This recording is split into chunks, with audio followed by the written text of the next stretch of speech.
Yeah, just recording the session and uh, sharing with you PDF file.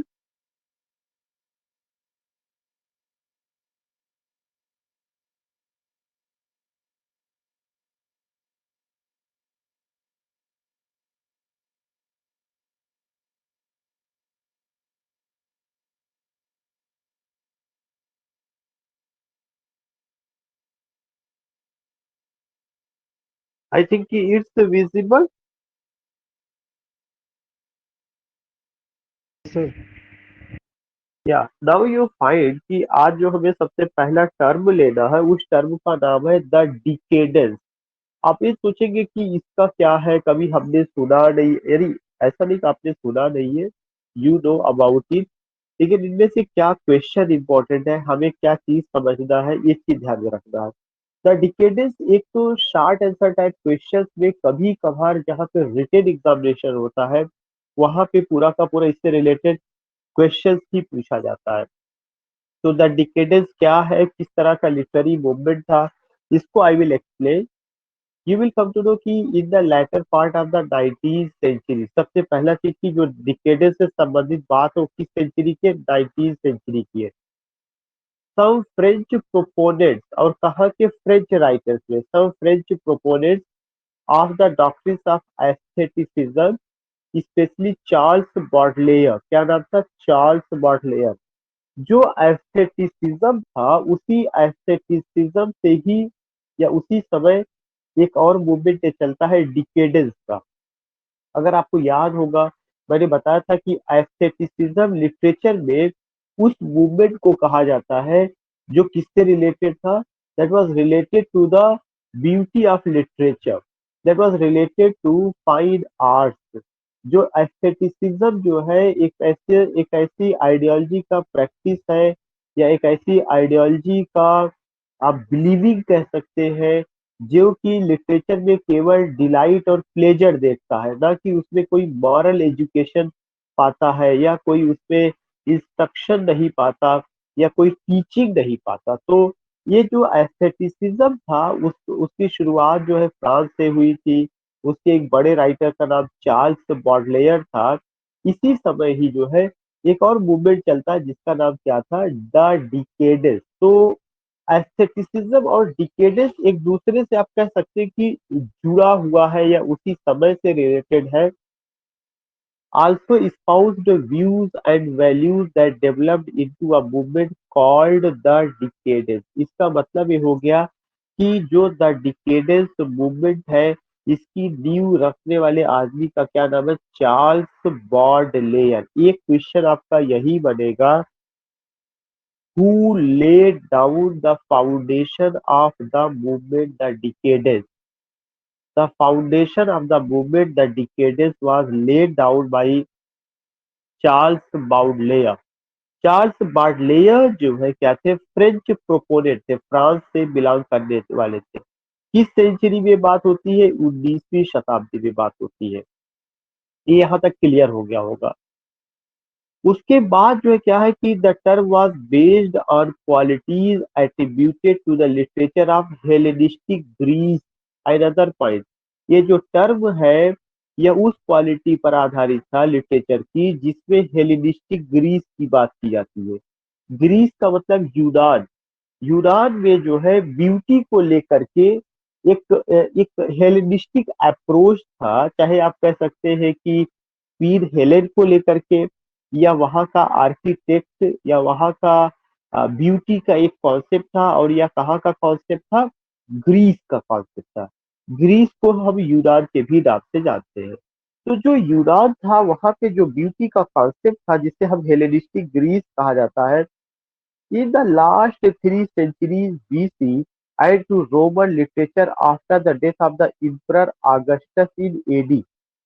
और कह रहे हैं कि ये सारा का सारा चीज तो था वहां पे, लेकिन उसके बाद होता क्या है कि लिटरेचर में हेलेनिस्टिक ग्रीस का in the last 3 centuries BC and to Roman literature after the death of emperor Augustus. और जो रोम के राजा थे जिनका क्या नाम था, ऑगस्टस, इन AD 14।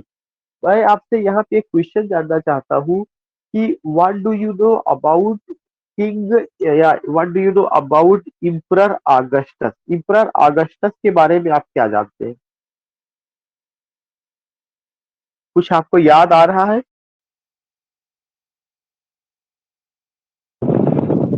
इनके नाम सर आगस्टन है सर। Yes, that's good. इसके नाम पर ऑगस्टन एज, दैट्स गुड। जो इंग्लिश लिटरेचर में आपका नियो क्लासिकल एज है, उस नियो क्लासिकल एज में एक पार्ट है ऑगस्टन एज या एज ऑफ अलेक्जेंडर पोप। वो किंग ऑगस्टस के ही नाम पर, तो तुरंत आपको उसको को रिलेट करना चाहिए, क्योंकि वो चीजें आपको जानकारी है, आप उसे पढ़े हुए हैं बीए से लेके एमए में, और भी जो भी कॉम्पिटिटिव एग्जामिनेशन की आप तैयारी कर रहे हैं, तो ये पॉइंट आपके माइंड में आना चाहिए। तो इन्होंने बताया कि जो रोमन इम्परर थे, एक एक सामान्य सा क्वेश्चन ये भी कि ऑगस्टस कहाँ के राजा थे? रोम के राजा थे। किस सेंचुरी में वो आए थे? After the death of emperor Augustus in AD 14, these literature were said to possess the high refinement and subtle beauties of a culture and art that had passed their vigorous prime but manifested a special savor of decay, incipient decay। कह रहे कि literature में बहुत सारी चीजें हुई, refinement हुआ, तमाम तब्दीली आई, कल्चर में बदलाव आया, तमाम और चीजें हुई, लेकिन कुछ चीजों का पतन भी दिखाई पड़ता है, decay, and here is decadence. It means that कि जो लिटरेचर, जैसे एक लिटरेचर का कॉन्सेप्ट हेलिनिस्टिक ब्यूटी रहा या हेलिनिस्टिक ग्रीस रहा है, और एक जो है आपका किंग, जो रोमन इम्परर के जो किंग ऑगस्टस थे, उनके समय का जो लिटरेचर था, उनके बाद जो है लिटरेचर में बड़ी तब्दीली आती है, और उस तब्दीली के साथ साथ कुछ चीजों का डीके होता है। तो जो चीजें लिटरेचर से गायब हो गई है, जो चीजें लिटरेचर से खत्म हो गई है, उसका जो डिकेडेंस था, जो पतन था, उस पर बात की गई, उसको हाईलाइट किया गया। तो द डिकेडेंस मूवमेंट है, हमें समझने की कोशिश करना है, यह एक ऐसा मूवमेंट है जो किस सेंचुरी में आया है? 19th सेंचुरी में आया है। कहाँ से आया है? फ्रांस से आया है। इसके अपने इसको पॉपुलर किसने किया? चार्ल्स बॉडलेयर ने किया। और इस मूवमेंट का नाम क्या रखा गया? द डिकेडेंस रखा गया। इस मूवमेंट का नाम ऐसा क्यों रखा गया? इसकी अपनी जड़ें हेलेनिस्टिक ग्रीस में भी देखने को मिलती है। और जो रोमन इम्परर ऑगस्टस थे, उनके समय में रोमन इम्परर जो ऑगस्टस थे, उनके समय में रोमन इम्परर ऑगस्टस के, आप कह सकते हैं कि समय में अ, जो लिटरेचर था, उनके जाने के बाद उसमें बड़ा तब्दीली आता है। कौन कौन सी तब्दीली आता है? हाई रिफाइनमेंट जो होता है, सटल ब्यूटीज होती है, कल्चरल चेंजेस आते हैं, तमाम और चीजें आती हैं, और कुछ चीजों का उसके साथ साथ डीके होता है, तो उस पर बात की जा रही है। वही करें, such was also held to be the state of European civilisation. कुछ यही सिचुएशन यूरोपियन सिविलाइजेशन की थी, specially in France, as it approached the end of the 19th century. As it approached the end of the 19th century. Central to the decadent movement was the view that art is totally opposed to nature। ये point हमेशा याद कर लीजिए, करें कि जो decadent movement था, उसका जो सेंट्रल पॉइंट था वह क्या था? Art is totally opposed to nature. जो आर्ट है वह नेचर के खिलाफ है। ये जो डिकेडेंट मूवमेंट के जो सपोर्टर थे, उनका एक कहना था, आर्ट अलग चीज है, नेचर अलग चीज है। नेचर का मतलब यहाँ पे वर्ड्सवर्थ वाला नेचर नहीं, बल्कि मानव स्वभाव। मानव स्वभाव जो हमारा है, वो चीज अलग है। जैसे मानव स्वभाव का मतलब क्या हुआ कि ह्यूमन नेचर है, ह्यूमन नेचर में साइकोलॉजिकल प्रॉब्लम्स है, मेंटल डिसऑर्डर है, हमारी कुछ सोच है, हमारी कुछ सेंसेस है, हमारी कुछ ज्ञानेंद्रियां है, तो उसके हिसाब से लिटरेचर नहीं चलता। लिटरेचर एक अलग चीज है, और जो आपका नेचर है वह बिल्कुल अलग चीज है। The sense both of the biological nature, उन्होंने कहा चाहे यह बायोलॉजिकल नेचर हो या जो है क्या कह सकते हैं कि स्टैंडर्ड और नेचुरल नॉर्म्स हो, उससे लिटरेचर अलग है। मोरालिटी एंड सेक्सुअल बिहेवियर, कुल मिलाकर के यहाँ पे आपके लायक जो चीज है वह क्या चीज है कि द डिकेडेंस जो मूवमेंट है ये 19th सेंचुरी में शुरू हुआ। शुरू करने वाले आदमी का क्या नाम था? चार्ल्स बॉडलेयर, जो कहाँ के थे? फ्रांस के थे। ये मूवमेंट जो है एस्थेटिसिज्म के पैरेलल एक तरह से चलता है।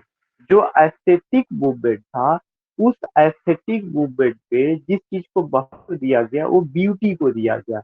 और इस चीज को महत्व दिया गया कि लिटरेचर का काम जो है to bring delight, to arouse pleasure among readers, ये सब चीजों को लेकर के बात की गई। लेकिन जो डिकेडेंस है, डिकेडेंस के बाद अगर आप देखेंगे तो एक चीज ये हुआ कि आखिर क्या ये इंग्लिश लिटरेचर में है या और कहीं पर देखने को मिलता है। तो पता ये चलता है कि एक ग्रीस में भी, ग्रीस का जो हेलेनिस्टिक कॉन्सेप्ट था वहां पर, और जो रोम में किंग ऑगस्टस के बाद जो लिटरेचर में तब्दीली आई, वहां पर भी ये चीज देखने को मिलता है। देन यू फाइंड दैट कि इसमें एक इम्पोर्टेंट चीज आया कि जो सेंट्रल पॉइंट है, जो डिकेडेंस मूवमेंट है, यह ह्यूमन नेचर से बिल्कुल अलग रहा है। डिकेडेंस मूवमेंट किससे अलग रहा है? ह्यूमन नेचर से बिल्कुल अलग रहा है। और ये जो है, जैसे मोरालिटी की बात है, सेक्सुअल बिहेवियर की बात है, ये सब जो नॉर्म्स बने हुए उसको बहुत ज्यादा इंपॉर्टेंस नहीं देता है। फिर आगे करेंगे द थारो गोइंग डिकेडेड राइटर्स कल्टीवेट्स हाई आर्टिफिस। अब देखिए उन्होंने बात बताई है कि जो डिकेडेंस मूवमेंट है उसमें आर्टिफिशियल स्टाइल को लेकर के बात की है, artifice in style, and often the bizarre in subject matter recoils from the fecundity and exuberance of the organic and instinctual life of nature। आपको ये ध्यान में रखना है कि जो भी डिकेडेंस मूवमेंट को सपोर्ट करने वाले राइटर हैं, उनकी जो स्टाइल होगी वो कैसी होगी? आर्टिफिशियल स्टाइल होगी। फिर उन्होंने बताया कि इसके अलावा वे क्या करते हैं? Prefers elaborate dress over the living human form and cosmetics over the natural hue, and sometimes sets out to violate what is commonly held to natural in human experience by restoring to drugs deviancy from standard norms of behavior and sexual experiments in the attempt to achieve the systematic derangement of all the senses। The movement reached its height in the last two decades of the 19th century। जो movement है ये अपनी height पर कब पहुंचता है? The last two decades of the 19th century. इन्होंने एक बात बताई है कि जो भी डिकेडेड मूवमेंट के लोग हैं उनकी स्टाइल आर्टिफिशियल होगी। आर्टिफिशियल के साथ साथ एक बात उन्होंने कही कि the systematic derangement of all the senses, जितनी भी हमारी सेंसेस है उनको डिरेंजमेंट करना, अरेंज नहीं करना, बल्कि उनको टुकड़ों में बांट करके समझने की कोशिश करना। थोड़ा सा ये आपको डीप में लग रहा होगा, लेकिन जो आपको सरफेस रीडिंग बताई गई है वो चीजें आपको मिस नहीं करना। अगर आप उतना कवर कर लेते हो तो पूरा मूवमेंट आपका कवर हो जाएगा। ये सब आप नहीं भी करते तब भी क्या क्या चीजें आपको कवर करना है? द डिकेडेड मूवमेंट एक तरह का पैरेलल चलता है, किसके? एस्थेटिसिज्म के पैरेलल चलता है। नंबर वन, द डिकेडेड मूवमेंट को किसने पॉपुलर बनाया? चार्ल्स बार्टलेयर ने बनाया। कहाँ से शुरू होता है? फ्रांस से। इसके सोर्सेज और कहाँ पे? हेलेनिस्टिक ग्रीस, रोमन किंग जो इम्परर थे उनकी मौत के बाद जो रोम में लिटरेचर में तब्दीली आई है, डाव था, आर्टिफिशियल आप कह सकते हैं कि जो है वहाँ पे स्टाइल का यूज किया गया, या जो है ह्यूमन नेचर को लेकर के बात की गई, ह्यूमन नेचर के बिल्कुल अगेंस्ट में रहता है, ये सब चीजें। फिर उसके बाद ये आपका two decades of the 19th century में पॉपुलर हुआ है। फिर आगे इन्होंने बताया कि ये पैसे थोड़ा सा इंपॉर्टेंट है। In England the ideas moves and behaviour of the decadence were manifested beginning in the 1860। ये क्वेश्चन बनेगा। इंग्लैंड में जो डिकेडेंस मूवमेंट है एक कब आता है? 1860 में आता है। इसमें नजर आता है in the poems of Algernon Charles, in the poems of Algernon Charles Swinburne. ये रट लीजिएगा, चार्ल्स स्विनबर्न के उसमें। एंड इन द 1890 और 1890 में नजर आता है by writer such as Oscar Wilde, Arthur Symons, Ernest Dowson and Lionel Johnson. The notable artist of the English decadence was Aubrey Beardsley, Aubrey Beardsley. ये पोर्शन आपको इतना याद करना है, ये जरूरी है। और ऊपर की जो चीजें एक बार मैं फिर से बता दूं, अगर कभी भी बात होती है कि जो डिकेडेंस मूवमेंट था वो इंग्लैंड में कब से शुरू होता, 1860 से, जो ये पहला वाला पॉइंट है। और ये कहाँ पे नजर आता है, in the poems of L journal Charles Swinburne, Charles Swinburne के पोयम में नजर आता है। एंड इन द 1890s, और 1890 के कुछ राइटर्स हैं जैसे ऑस्कर वाइल्ड है, आर्थर सीमंस है, अर्नेस्ट डाउजन है, एंड लायनेल जॉनसन है, एंड लायनेल जॉनसन, इन सब में नजर आता है। The notable artist of the English decadence was Aubrey Beardsley. करे जो नोटेबल आर्टिस्ट है इंग्लिश डिकेडेंस वो कौन से थे, आबेरी बर्डसली थे। फिर आपको मैंने क्या बताया था, मैंने आपको बताया था कि जो डिकेडेंस मूवमेंट है 19वीं सेंचुरी में फ्रेंच प्रोपोनेंट प्रोपोनेंट जिनका चार्ल्स बार्डलेयर थे, उन्होंने इसको शुरू किया। फिर मैंने उसकी खासियत बताई क्या क्या चीजें रही। अब मैं ये जानना चाहता हूँ कि हाँ, इसके अलावा कुछ और भी चीजें हैं, जैसे representing the literary productions are Wilde's novel, Oscar Wilde's novel the picture of Dorian grey.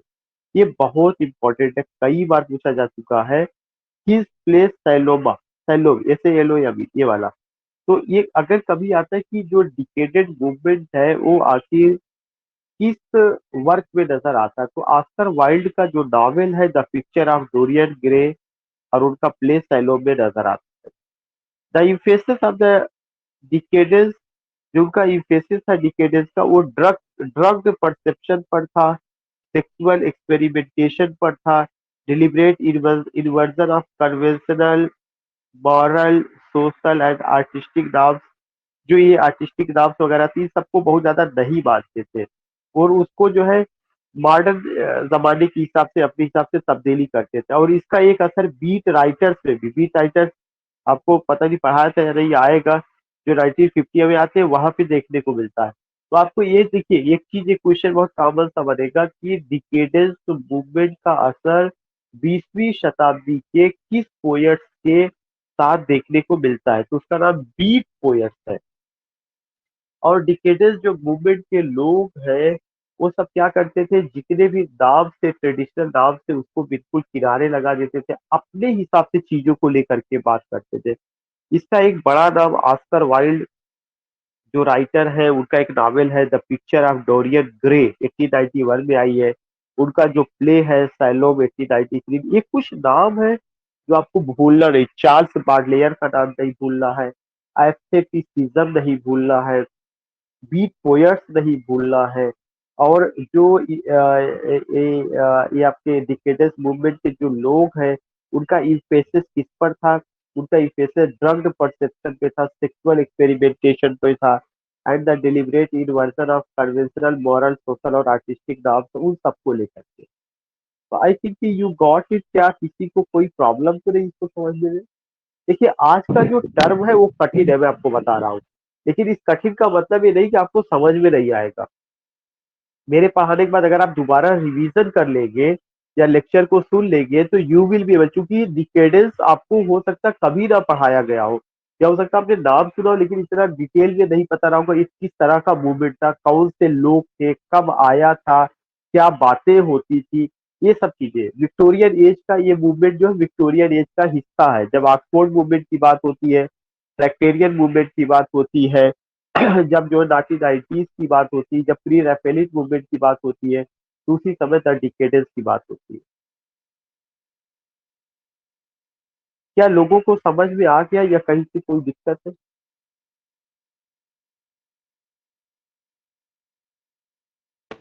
Yes sir. Okay okay, जितना चीजें मैं सर्किल में करता हूँ, जितना चीजों पे मैं टिक करता हूँ, जितना चीजें मैं बताता हूँ ठहर करके कि ये इम्पोर्टेंट है, आप ये समझिए कि वो चीजें आपको नहीं छोड़ना है। वही उस पूरे लिटरेचर या पूरे जो टॉपिक का मेन पॉइंट होता है, वही उसका क्रक्स है। if you leave those points, it means that you are going to, you can say कि just lost so many beautiful points, तो उसको आप इग्नोर नहीं करिए। नाउ डीकंस्ट्रक्शन ये थियरी का हिस्सा है, लेकिन जिन लोगों ने पीजीटी का एग्जामिनेशन दिया है उन्हें ये पता है, 3 बार एक क्वेश्चन आया हुआ है कि डीकंस्ट्रक्शन के फादर का क्या नाम है। जैक्स देरेदा डीकंस्ट्रक्शन के जो फादर है, इस थियरी को शुरू करने वाले, वो किस वतन से बिलोंग करते हैं? फ्रांस से बिलोंग करते हैं। तो 2 क्वेश्चन था, लेकिन मैंने थोड़ा सा बढ़ा करके कुछ और शब्द को भी डिस्कस किया है। तो डीकंस्ट्रक्शन क्या है? यह एक थियरी है। और इस थियरी में क्या होता है? इस थियरी में ये होता है कि हम किसी भी टेक्स्ट को, स्पेशली जो पोइट्री है, जो पोइट्री या पोयम है, उसको समझने का पढ़ने का एक तरीका ये है। और उसमें एक चीज ये बताई गई है कि जो हम पोयम ये कहते हैं कि पोयम की हम मीनिंग निकालते हैं, या हम ये कहते हैं कि पोयट सेज, तो इस पर वो ऑब्जेक्शन लगाते हैं। वो ये कहते हैं कि जब आप ये कहते हैं कि पोयट सेज, तो इसका मतलब कि आप उस पोयट के साथ थे, या you were the close friend of the poet, you were the relative of the poet, you were sitting with the poet that time when the poet was writing the poem. तो वो ये कहते हैं कि कोई भी आदमी ये नहीं कह सकता कि पोयम में पोयट ये कहना चाहते हैं। जब आप ये कहते हैं पोयट से, इसका मतलब बहुत विश्वास के साथ आप कहते हैं बस यही मीनिंग है। तो डिकंस्ट्रक्शन ये कहता है नहीं, किसी भी पोयम की एक से अधिक मीनिंग होती है। इसलिए हमें ऐसे वर्ड नहीं यूज करना चाहिए, पोयट से, पोयट पोयट कहता है। जब आप ये कहते हैं पोयट से पोयट कहता है, इसका मतलब कि आपने मीनिंग को फिक्स कर दिया, किसके आगे आप कोई दूसरी मीनिंग उसपे नहीं है। लेकिन डिकंस्ट्रक्शनिस्ट ये कहते हैं कि नहीं, there is a plurality of meaning. Poem में प्लूरलिटी ऑफ मीनिंग, एक से अधिक मीनिंग है। तो ये मैं बेसिक बात बता दिया, लेकिन अब आपको उसको समझना है। The originator and name of the deconstruction is the French thinker. सबसे पहला, इसके जो ओरिजिनेटर वो फ्रांस से बिलोंग करते हैं, जिसका क्या नाम? French thinker Jacques Derrida. यही सिंपल सा क्वेश्चन पीजीटी में मोर देन 2 टाइम्स आ चुका है। और इन्होंने जो ये डिकंस्ट्रक्शन जो थियरी अप्लाई किया हुआ, इन्होंने किससे लिया हुआ है? एक तो इन्होंने लिया है फ्रेडरिक नीत्शे से लिया हुआ है, FRIEDRICH। फ्रेडरिक नीत्शे भी एक थियरिस्ट थे, जो जर्मन फिलासफर थे। कहाँ के थे? German philosopher, who put two rational question, जो बहुत तार्किक ढंग से बात करते थे और फिलोसफिकल कॉन्सेप्ट को लेके बात करते थे। किससे रिलेटेड? नॉलेज से रिलेटेड, ट्रूथ से रिलेटेड, और आइडेंटिटी से रिलेटेड। तो जैक्स देरेदा ने जो कॉन्सेप्ट ऑफ डिकंस्ट्रक्शन डेवलप किया है, जो फ्रांस के हैं, उन्होंने यह कॉन्सेप्ट किससे लिया हुआ है? उन्होंने यह कॉन्सेप्ट फ्रेडरिक नीत्शे से लिया, जो कहाँ के थे? जर्मन फिलासफर थे। Number 1 point. दूसरा, उन्होंने ये जो लिया हुआ है, सिगमंड फ्रायड से लिया हुआ है। 1856 में जन्म हुआ, 1939 में इनकी मौत हुई। सिगमंड फ्रायड क्या थे? एक साइकोलॉजिस्ट थे, whose psychoanalysis violated traditional concept of a coherent individual consciousness and a unitary self। तो 2 नाम आपको ध्यान में रखना है। फिर है Derrida. Derrida presented his basic views in 3 book. ये भी क्वेश्चन पूछा जा सकता है। डेरेदा ने अपनी बात को 3 किताबों में रखा है, और ये तीनों किताबें 1967 में पब्लिश हुई है, जिनमें से एक किताब का नाम है ऑफ ग्रामेटोलॉजी। एक इस किताब का नाम कई बार आ चुका, of grammatology, O F of GRAMMATOLOGY। Writing and difference, the name of the second book is writing and difference. तीसरा का है स्पीच एंड फिनोमिना। ये आप बिल्कुल रट लीजिएगा, मैं फिर से यहाँ बता दूं। अब जो मैंने पॉइंट लिया है, डिकंस्ट्रक्शन है। डिकंस्ट्रक्शन के फादर का नाम जैक देरेदा, कहाँ से बिलोंग करते हैं? फ्रांस से। उन्होंने जिस थियरी को जन्म दिया उसको डिकंस्ट्रक्शन कहा जाता है। इसमें आप देखेंगे कि इससे पहले इन्होंने जिन लोगों से थियरी लिया हुआ है, फ्रेडरिक नीत्शे से, जो जर्मन फिलोसफर है, जिन्होंने तमाम रेडिकल क्वेश्चंस किया फंडामेंटल फिलोसफिकल कॉन्सेप्ट को, जैसे नॉलेज को लेकर, ट्रुथ को लेकर, आइडेंटिटी को। फिर एक और जो सिगमंड फ्रायड जो साइकोलॉजिस्ट है, वहां से इन्होंने अपनी थियरी को कोरिलेट किया है। और फिर मैंने बताया कि देरेदा ने 3 इंपॉर्टेंट किताब लिखी हुई है, और वो 3 इंपॉर्टेंट किताब का क्या नाम है, जो 1967 में तीनों पब्लिश हुई है? Of grammatology, GRAMATOLOGY। दूसरा है राइटिंग एंड डिफरेंस। तीसरा है स्पीच एंड फिनोमिना। फिर है डिकंस्ट्रक्शनिस्ट एज अप्लाइड, ये भी तो आपने देखा कि डिकंस्ट्रक्शन के जो फादर है वो, और उन्होंने थियरी किससे ली।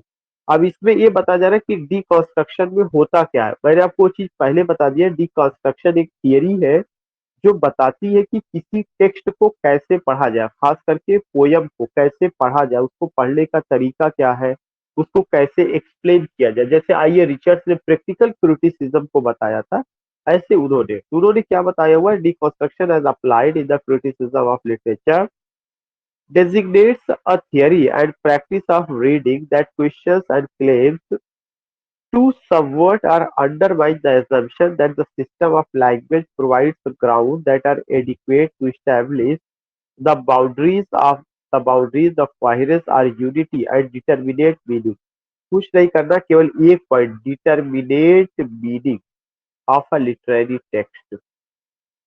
उन्होंने ये कहा कि जो अभी तक हम ये समझते हैं कि लिटरेचर को पढ़ने के लिए या लैंग्वेज के माध्यम से हम मीनिंग को समझ लेंगे, किसी भी टेक्स्ट का पोयम का मीनिंग हम समझ लेंगे, तो ये चीज गलत है। केवल केवल ऐसा नहीं, उन्होंने कहा deconstruction as applied in the criticism of literature designates a theory, ये एक ऐसी थियरी है, प्रैक्टिस ऑफ रीडिंग, दोनों चीजें हैं, ये थियरी भी है और प्रैक्टिस ऑफ रीडिंग भी है। प्रैक्टिस ऑफ रीडिंग कि कैसे किसी टेक्स्ट को पढ़ा जाए, that questions and claims to subvert और अंडरमाइन, जो कहता क्वेश्चन करता, सबवर्ट करता या किसी चीज को अंडरमाइन करता है कि हम इस मीनिंग को कैसे देखेंगे।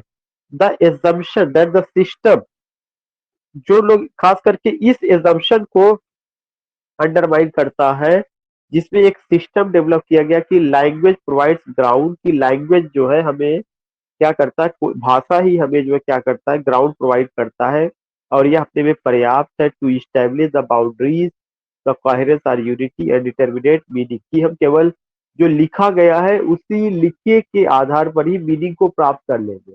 जैसे जैसे टेक्स्ट है, तो टेक्स्ट जो लिखा गया है केवल उसको, जो लिखा गया बस उसी के आधार पर meaning, no dot at all. उनका कहना था नहीं, आप पहली बात तो मीनिंग को तो प्राप्त कर ही नहीं सकते, मीनिंग को कभी डिटर्मिनेट किया ही नहीं जा सकता। डिटर्मिनेट का मतलब ये हो गया कि आपने फिक्स्ड कर दिया कि बस यही मीनिंग है, इसके आगे आपको नहीं देखना या इसके आगे आपको नहीं बात करनी है। उन्होंने बताया कि जो पोयम है उसमें प्लूरैलिटी ऑफ मीनिंग होती है, एक टेक्स्ट में एक से अधिक मीनिंग निकलती है, आप कभी ये नहीं कह सकते बस यही मीनिंग फाइनल मीनिंग है। तो ये दो तीन सिग्निफिकेंट पॉइंट रहा जो उन्होंने बात कही हुई है। उस मीनिंग को जानने के लिए उन्होंने तरीका क्या अपनाया, उन्होंने कहा एक तरीका तो ये है मीनिंग को जानने का, लोगोसेंट्रिक, ये यूजीसी नेट में पूछा जा चुका है। लोगोसेंट्रिक, लोगोसेंट्रिक क्या होता है, रिटेन स्पीच। लोगोसेंट्रिक का मतलब रिटेन स्पीच, टेक्स्ट में जो कुछ लिखा गया है वो चीज क्या होता है, लोगोसेंट्रिक होता है। ग्रीक में इसको क्या कहा जाता है, in Greek signified both words and rationality, Greek में इसको जो है लोगोसेंट्रिक का मतलब कि जो शब्द है वो हो गया, और जो उस शब्द को पढ़ने के बाद आपके दिमाग में चल रहा है वो हो गया। तो लोगोसेंट्रिक का मतलब क्या होता है, रिटेन स्पीच, वह स्पीच जो कि लिखी गई है। जैसे अगर कोई पोयट है उसने पोयम को लिख दिया तो लिखी हुई पोयम क्या है, लोगोसेंट्रिक है। लेकिन केवल लोगोसेंट्रिक से ही पूरी मीनिंग नहीं निकल सकती है। फिर उन्होंने बताया कि मीनिंग को निकालने का दूसरा हिस्सा होता है फोनोसेंट्रिक। फोनोसेंट्रिक का मतलब ये होता है कि स्पोकन स्पीच, एक तो रिटन रिटन स्पीच है, तो और दूसरा क्या होता है कि the thing which has been delivered, वो चीजें जो डिलीवर कर दी गई है लेक्चर के रूप में बोल करके। इसमें क्या होता है, लॉजिकल प्रायोरिटी और privilege to speech over writing. Phonocentric में ये बताया गया कि स्पीच जो बोला जाता है वो रिटन से ज्यादा इंपॉर्टेंट होता है, जो बोला जाता है वो रिटन से ज्यादा इंपॉर्टेंट होता है। तो इसका मतलब ये हो गया कि अगर टेक्स्ट को हमें समझना है तो दो शब्दों को जानना जरूरी है, हमें उसको पढ़ना भी पड़ेगा। जैसे कहा जाता है कि फ्रांसिस बेकन ने कहा था कि रीडिंग, राइटिंग, और भी उन्होंने शायद एक बात बताई थी, रीडिंग का उन्होंने कहा था, राइटिंग का उन्होंने कहा था, और शायद कन्वर्सेशन को लेकर के उन्होंने बातचीत किया था। तो किसी भी जगह पर ये चीजें होती तभी परफेक्शन आता है। ऐसे ही किसी भी टेक्स्ट की मीनिंग को समझने के लिए ये जरूरी है कि जो लिखा गया है वो तो है ही है, लेकिन कुछ ऐसी चीजें होती है जो बोलने से ही, साउंड के आधार पर ही समझ में आ सकता है। जैसे अगर हम ये कहें, जैसे अगर मैं ये कहूँ हुर्रा, अचानक होता है ना, hurrah we have won the match. अगर हुर्रा लिखा गया HURRAH, पूरी डिक्शनरी आप उठा करके देखिएगा, उसका कोई लॉजिकल मीनिंग नहीं होगा। हुर्रा जो वर्ड आएगा वो ये डिक्शनरी में दिखाएगा कि इट शोज, आप कह सकते हैं कि overwhelming situation of a team who has one the match. एक खुशी का, आप कह सकते हैं कि वो स्टेटस या वो सिचुएशन जहां पे बहुत ज्यादा आदमी कोई मैच हो गया उसको जीतने में खुश हो गया, तो जो साउंड निकलता है वहां पे क्या निकलता है, हुर्रा।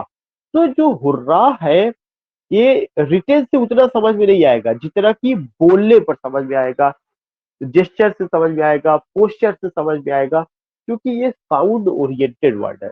आप अगर उसको लिख देते हैं तो लिखने से वो चीजें नहीं। अगर मैं ये कहता हूँ कि स्नेक्स आर हिसिंग, तो हिसिंग जो है ये केवल HISSING लिख दिया गया, ये हमें उतना समझ में नहीं आएगा जब तक कि हम स्नेक का हिसिंग अपने सामने नहीं सुनेंगे कि स्नेक जब फुफकार मारता है तो जो साउंड निकलता है उस साउंड को आदमी ने कैसे कैप्चर किया। तो जितना बेहतरीन वहां पे समझ में आएगा वैसा नहीं आएगा। जब टीचर पढ़ाता है कि स्नेक्स आर हिसिंग, तो उसके चेहरे का हाव भाव और साउंड उसका वैसे निकलता है। तो कोई भी मीनिंग जो होगी टेक्स्ट का, वो लोगो सेंटिंग भी होता है, फोनो सेंटिंग भी होता है, लेकिन इसमें ये कहा गया कि जो स्पीच है वह रिटन लैंग्वेज से ज्यादा इंपॉर्टेंट है। स्पीच रिटन लैंग्वेज से ज्यादा इंपॉर्टेंट। मैं जानना चाहता हूँ क्या मेरी ये बातें रिकंस्ट्रक्शन को लेकर के समझ में आ गई आपको?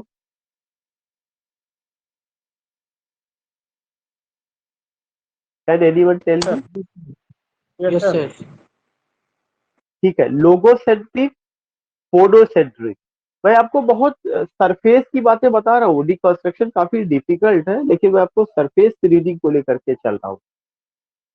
फिर उन्होंने कहा he calls an ultimate referent or self certifying and self sufficient ground or foundation available to us totally outside the play of language. उन्होंने बताया कि जो लैंग्वेज है, लैंग्वेज तो इम्पोर्टेंट है ही है, लेकिन उस लैंग्वेज से बाहर की एक दुनिया होती है। जब तक आप उस दुनिया को नहीं समझेंगे तब तक टेक्स्ट समझ में आ ही नहीं सकता है। जैसे मैं एक बात बताऊं कि अगर मैं ये चीज कहूं कि एक मैं आपसे एक if I make a picture, अगर जैसे एक पिक्चर बनाई जाए लायन का, और उसको ये कहा जाए कि lion is the king of the forest, किताब में केवल दिखाया जाए, बच्चे को कभी या कभी जंगल में उसे न लाया जाए, न दिखाया जाए, चलते फिरता शेर न दिखाया जाए, और ये कहा जाए कि lion is the king of the forest. एक ऐसी ऐसे भी है, उसको पढ़ा गया, उसी को मैं एक्सप्लेन कर रहा हूँ। जब बच्चे को थोड़ा सा बड़ा हो जाए, जैसे लोअर केजी में रहा हूँ, लोअर केजी से बच्चा बड़ा हो गया, अभी तक तो उसने क्या किया, केवल किताबों की दुनिया को देखा था। अब वो रियल में जाता है जंगल को देखने, जब जंगल को रियल में देखता है तो उसने देखा कि जिराफ की गर्दन तो बहुत बड़ी है, और लायन से भी बड़ा है, हाथी लायन से भी बड़ा है, तो क्यों नहीं हाथी को lion of the sorry king of the forest कहा गया, क्यों नहीं जिराफ को किंग ऑफ द फॉरेस्ट कहा गया, क्यों उसको कहा गया, ये उसके दिमाग में आएगा। तो होता क्या है कि जब उसने देखा था कि किंग होगा, तो वो ये सोचा था कि जो शेर होगा वो साइज में और उसमें सबसे बड़ा होगा, लेकिन उसने पाया कि रियल में शेर जो है छोटा है, हाथी बड़ा है, जिराफ बड़ा है। तो एक क्वेश्चन करता है, अब उसको समझने के लिए कि why lion is the king of the forest, ये समझने के लिए उसको किताब के बाहर की दुनिया से जाना पड़ेगा, किताब की जो बाहर की दुनिया है उससे जाना पड़ेगा। आज के बच्चे तो नहीं जा पा रहे, या हम लोग भी, ऐसा नहीं कि हम लोग जा पाते, लेकिन आज कम से कम टीवी में तमाम तरह का ये वाइल्ड एनिमल्स को लेकर के तमाम ज्योग्राफी चैनल और कौन कौन सा है, तो उसमें वो देखते हैं कि लायन का अटैक कैसे एलिफेंट को किल कर रहा है, कैसे जो है वो किंग ऑफ द फॉरेस्ट है, क्या क्या चीजें। तो मेरा कहने का मतलब है कि एक तो मैंने लोअर केजी में उनको किताब में पढ़ाया, वहां से उनका कॉन्सेप्ट उतना क्लियर नहीं हुआ जितना कि ये समझना पड़ा कि इसके बाहर की दुनिया है जो रियल है। तो ऐसे ही डिकंस्ट्रक्शन में ये है कि जो आप टेक्स्ट है, जो आप देख रहे हैं टेक्स्ट को, वो तो है ही है, वो तो प्रेजेंस है, वो तो आपकी आंखों के सामने नजर आ रही है। लेकिन उस प्रेजेंस के अलावा, PRESENC, उस प्रेजेंस के अलावा एक अब्सेंस है जो अभी आपको दिखाई नहीं पड़ रही है। तो ये जो प्रेजेंस है जो ये दिखाई पड़ रहा है, इसको पूर्णतया समझने के लिए अब्सेंस को भी आपको जानना पड़ेगा। इसको पूर्णतया समझने के लिए अब्सेंस को भी आपको जानना पड़ेगा, तब जा करके क्लियर हो पाएगा। जैसे अगर मैं आपसे ये कहूं कि give me marker, I want to write something on white board, I want to write something on white board, जैसे ही मैं व्हाइट बोर्ड शब्द यूज करता हूं, तो व्हाइट बोर्ड तो सामने वो प्रेजेंस है, लेकिन आपको तुरंत एक अब्सेंस छुपा होगा, वो होगा ब्लैक बोर्ड, जो आज के समय में क्लासरूम में नजर नहीं आ रहा, किसी समय वो नजर आता था।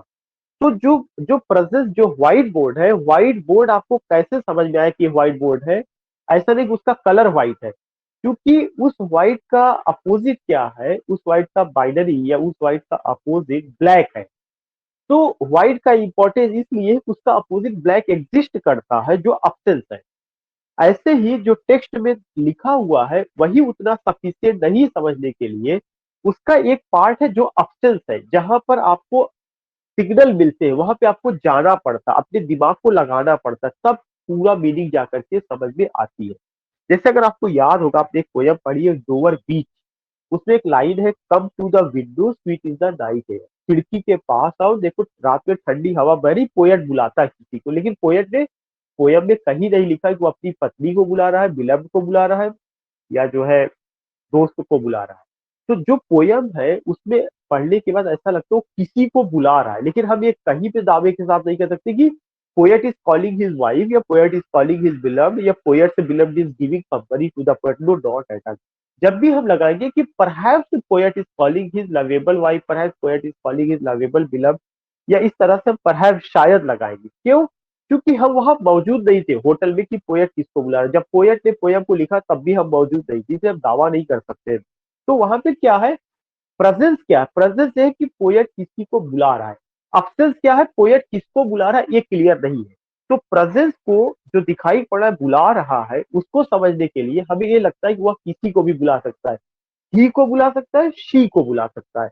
शी में उसकी लवर हो सकती है, उसका बिलव्ड हो सकता है, दोनों हो सकता है, बिलव्ड हो सकती है, उसका वाइफ भी हो सकती है, तमाम चीजें। तो ये कॉन्सेप्ट है ये समझने के लिए। फिर एक चीज आती है कि जब आप इस पूरी थियरी को समझते हैं, तो उस थियरी में एक उन्होंने नया वर्ड दिया, बाइनरी अपोजिशन।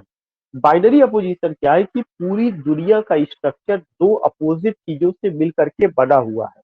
अगर मेल है तो फीमेल है, गॉड है तो सेटन है, लाइफ है तो डेथ है, स्पीच है तो राइटिंग है, नेचर है तो कल्चर है, ट्रूथ है तो एरर है, मेल है तो फीमेल है, दुनिया का। और जब तक ये दोनों स्ट्रक्चर अपोजिट स्ट्रक्चर नहीं आएगा हमारे सामने, तब तक हम चीजों को अच्छे ढंग से समझ नहीं सकते हैं।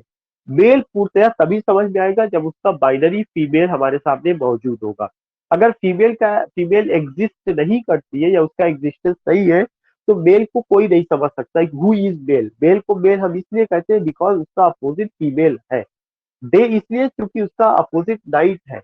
ब्लैक इसलिए उसका अपोजिट व्हाइट है। तो ये सब उन्होंने वर्ड्स दिए हैं, जिसमें एक वर्ड आपका बाइनरी अपोजिशन है, जिसमें आपका फोनोसेंट्रिक है, लोगोसेंट्रिक है, जिसमें जो है फादर ऑफ डिकंस्ट्रक्शन की बात की गई है, और उसके बाद जो है द डिकेडेंस। को these were the points which I shared with you, जो ये चीजें रही है।